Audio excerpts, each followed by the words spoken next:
Gather round, I'll tell a story about a man I know and what he did across the ocean half a century ago. Death was raining from the skies all over Vietnam. Al and Clyde decided they had to try to stop the bombs. These two young men signed up to join the merchant marine, horrified by what they heard along with what they'd seen. They began to have discussions. They found a common goal. They'd join the crew of the Columbia Eagle, and then they'd take control. The ship was full of napalm, heading across the sea to be loaded onto planes and be dropped upon the country to burn the skin off people beneath it. At the time, they vowed to break the law to prevent a greater crime.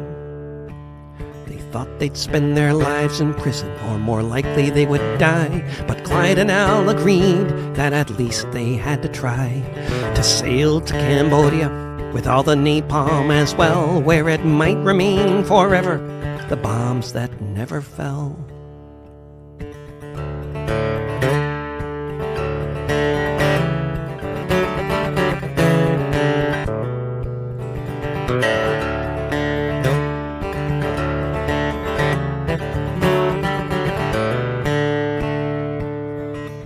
They carried out their plan, and they didn't slip.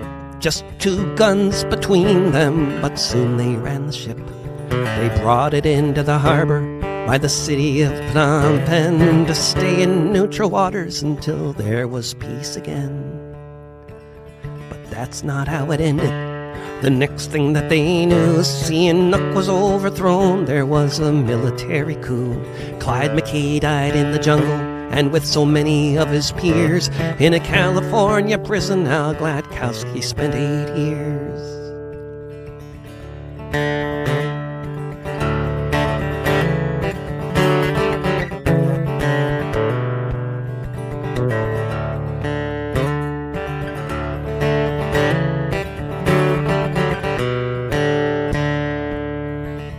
The ship was not off course by much more than a bit.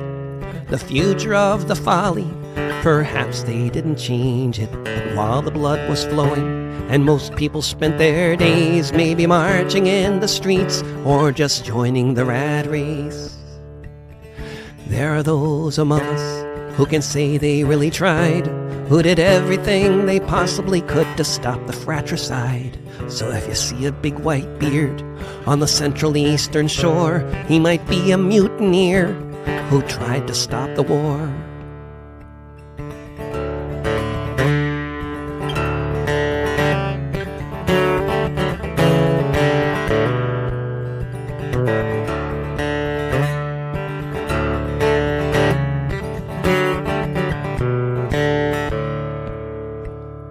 Gather round, I'll tell a story about a man I know, what he did across the ocean half a century ago.